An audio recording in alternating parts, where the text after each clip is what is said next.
Hello everyone, today we are going to start renaissance age. Friends, जो renaissance as है इसे पुनर्जागरण as कहा जाता है। फ्रेंड्स, इसका जो दूसरा नेम है रीबर्थ एज भी इसे कहा जाता है।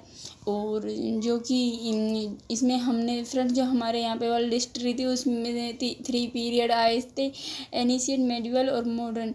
तो फ्रेंड जो मेडिवल है इसको डार्क एज कहा गया था और इसी ही काल में हमारी जितनी भी एज है ये सभी आए थे। रेनिसा एज भी इसी में आई थी। तो ये जो मेडिवल है ये थी 5th सेंचुरी से 14th सेंचुरी तक। तो फ्रेंड्स मेडिवल एज को हम देखेंगे, इसे डार्क एज कहा जाता है। डार्क एज क्यों कहा जाता है? क्योंकि फ्रेंड्स इसमें वार, अकाल, मौतें सभी हुई थी, इसीलिए इसे ब्लैक डेथ भी कहा गया। और इसमें प्लेग महामारी सभी आई थी। जो ब्लैक डेथ है उस टाइम पे फ्रेंड जो चर्च और नोबिलिटी और फेडरल इन सभी में मतलब कि तीव्र गति से वृद्धि हुई थी, तेजी से ये बढ़ रहे थे। इस कारण फ्रेंड्स उस टाइम जो आर्ट और जो कल्चर और लिटरेचर है इनमें कोई वृद्धि नहीं हुई, इन सभी के इनके बढ़ने के कारण। तो फ्रेंड्स जो मेडिवल है इसमें इनके इसके लिए कुछ लोग बोलते थे कि ऐसा कुछ नहीं हुआ और इसे मतलब कि बढ़ा चढ़ा करके लिखा गया है। ऐसे मतलब बहुत से जो लोग हैं वो कहते हैं कि भाई मेडिवल एज में ऐसा ये सभी चीज़ें ऐसा कुछ नहीं हुआ था, ये सब मतलब कि ऐसे बढ़ा चढ़ा करके बोला गया है। लेकिन हम देखते हैं फ्रेंड्स जो एनिशियंट पीरियड है ये मतलब कि उस टाइम एनिशियंट पीरियड के टाइम पे अच्छी ग्रोथ कर रही थी ये जो सिविलाइजेशन है ना वो। तो फ्रेंड्स उस टाइम सिविलाइजेशन थी ग्रीक और रोमन की, जिनको मतलब कि उन्होंने यूरोप को घेर रखा था। फ्रेंड्स यूरोप को रोमन और ग्रीक सिविलाइजेशन ने घेर रखा था, इसीलिए जो आर्ट है वो ग्रोथ कर रही थी। बट बाद में जो मेडिवल एज आ गई और यूरोप सो गया था, मतलब डार्क पीरियड आ गया था। फ्रेंड्स जो डार्क एज है इसमें पॉप्स, चर्च, नोबिलिटी, सामंतशाही ये सभी मतलब अपना प्रभुत्व कायम कर रहे थे, ये मतलब तीव्र गति से बढ़ते जा रहे थे। तो इसीलिए फ्रेंड जो वेस्ट सिविलाइजेशन है उससे अच्छी तरह से सिविलाइजेशन जो ईस्ट की सिविलाइजेशन थी वो कर रही थी, मतलब उससे अच्छी थी। तो फ्रेंड्स इसमें जो इंडिया और चाइना जैसे जो देश हैं वो मतलब जो अरब लोग हैं इनमें मतलब आए थे और यूरोपियों से बहुत अंतर डेवलप्ड हो चुके थे ये। तो इसीलिए फ्रेंड्स जो यूरोप है उसने अरबों से संबंध बनाया और जो एरिस्टोटल है और जो क्लासिकल राइटर्स हैं इनको उन्हें मतलब पढ़ना चाहिए, ये सभी उन्होंने सीखा। तो फ्रेंड्स उस टाइम पर फिर आगे देखते हैं एक कुस्तुनतिया नाम का एक टर्की मतलब कि एक प्लेस है यहाँ पर। तो उस टाइम जो टर्की है उसने अटैक किया था, जो कुस्तुनती है उस पर टर्की ने अटैक किया था। तो फ्रेंड्स जो मतलब जो कुस्तुनती है इसे उस टाइम जो ज्ञान है उसका ज्ञान का खजाना कहा जाता था।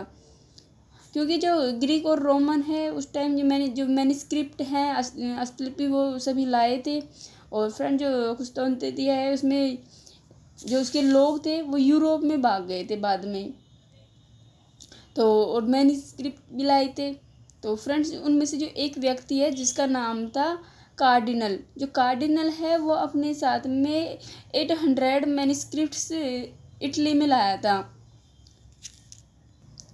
क्योंकि फ्रेंड्स इटली में वो इसीलिए लाया था क्योंकि वहाँ पे जो ग्राफिकल कंडीशन है वो अच्छी थी, फ्रीडम थी और सामंतशाही कमज़ोर था, इसीलिए जो कार्डिनल है वो इटली में लेकर के आया था 800 मैन्युस्क्रिप्ट्स। तो फ्रेंड्स इस कारण जो इटली में जो व्यक्ति आया था वहाँ से उससे कुछ लोगों ने मेरे स्क्रिप्ट से सीखा और इटली में सबसे पहले जो रेनिसा आया था मतलब कि इटली में ही सबसे पहले रेनिसा आया था, क्योंकि वहाँ से वो व्यक्ति आया था तो मैंने स्क्रिप्ट वगैरह लाया था इसलिए उनको सीखने को मिला था।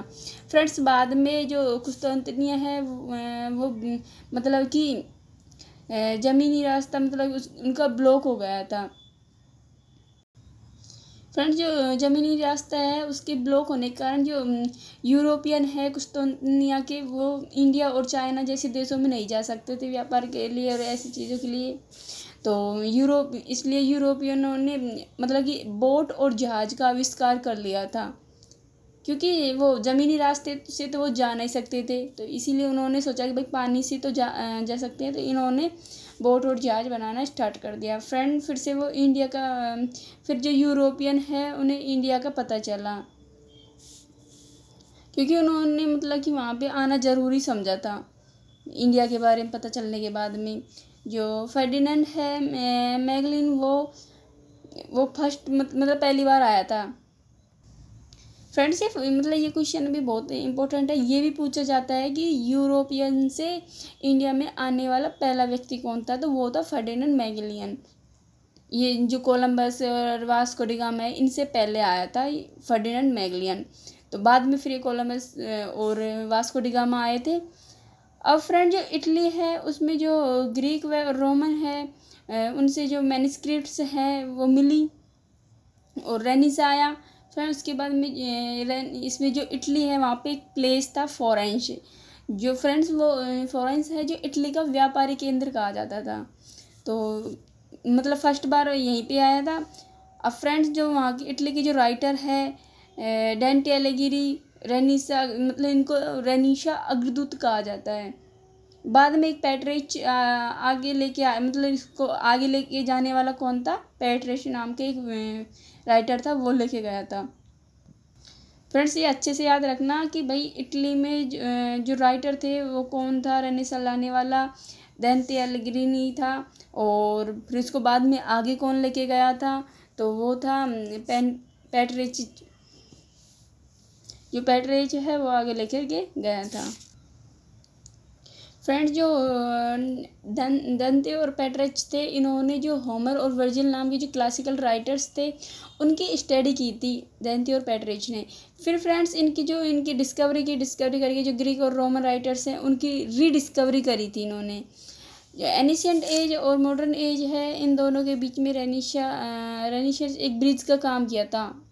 फ्रेंड्स इसमें जो ह्यूमनिज्म है उसके फादर कहा जाता है पैट्रिच को, जो कि राइटिंग से पता चलता है।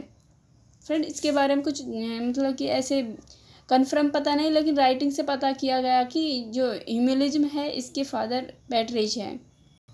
फ्रेंड्स जो ह्यूमनिज्म है वो एक आइडियोलॉजी मतलब विचारधारा है। फिर मेडिवल एज में फ्रेंड्स माना जाता है कि धर्म से ही सब कुछ है, बाहरी दुनिया कुछ भी नहीं है। मेडिवल एज में कहा गया था कि माना जाता है कि धर्म ही सब कुछ है, बाहरी दुनिया कुछ भी नहीं है। फिर पैट्रिच ने क्लासिकल राइटर को पढ़ा और लिखा कि ह्यूमन ही सब कुछ है, उसके लिए ही सब कुछ बना है। इसके लिए उन्होंने ह्यूमनिज्म मतलब की विचारधारा रखी थी।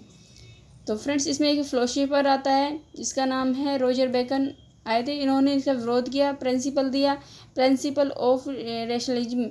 फ्रेंड्स इसमें जो प्रिंसिपल ऑफ रैशनलिज्म है इसका ह्यूमनिज्म डेवलप हुआ, माना कि ह्यूमन ही सब कुछ है। फ्रेंड्स चर्च के जो पादरी हैं उनके कट्टरपन का विरोध किया था इसके द्वारा। फ्रेंड्स जो यूरोपियन है इन्होंने अरबों से सीख करके जो एरिस्टोटल है उसको पढ़ना शुरू किया था। फ्रेंड्स इसमें जो 3 पेंटर आए थे वो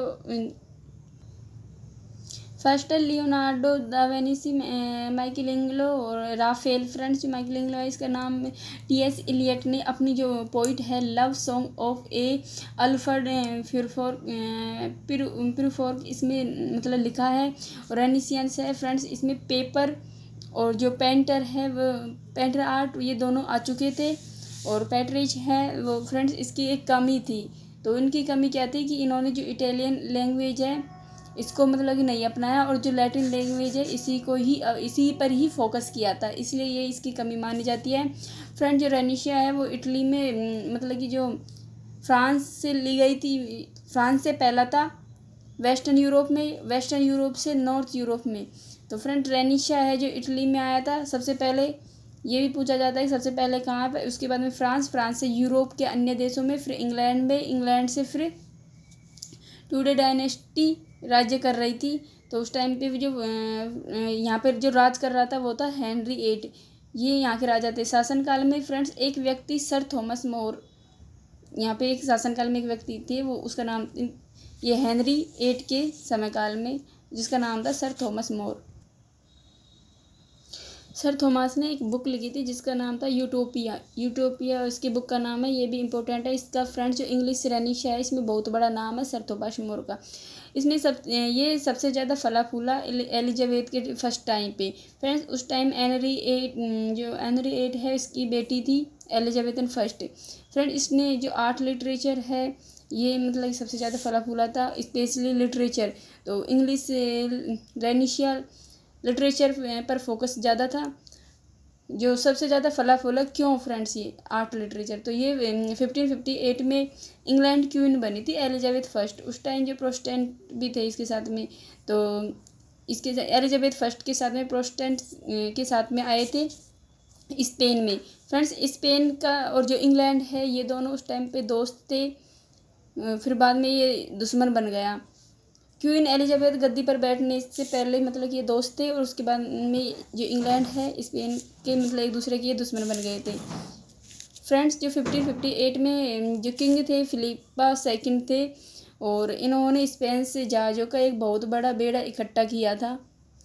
तो फ्रेंड्स उस टाइम पे इन्होंने अटैक किया था इंग्लैंड पर, और स्पेन और इंग्लैंड के बीच में वॉरियर हुआ था। स्पेन फ्रेंड्स उस टाइम दुनिया का सबसे बड़ा सुपर पावर वाला देश था। तो जो स्पेन है और इसने मतलब कि जो इंग्लैंड है इसने स्पेन को हरा दिया था। फ्रेंड्स मतलब कि हारने का कारण क्या था? क्योंकि जो इंग्लैंड वाले हैं इन्होंने अपने जहाज़ों में आग लगा दी थी, और जो नेवी पावर है उसके इनको उस टाइम पता चला। तो इंग्लैंड में नेवी पावर की शुरुआत उसी टाइम हुई थी।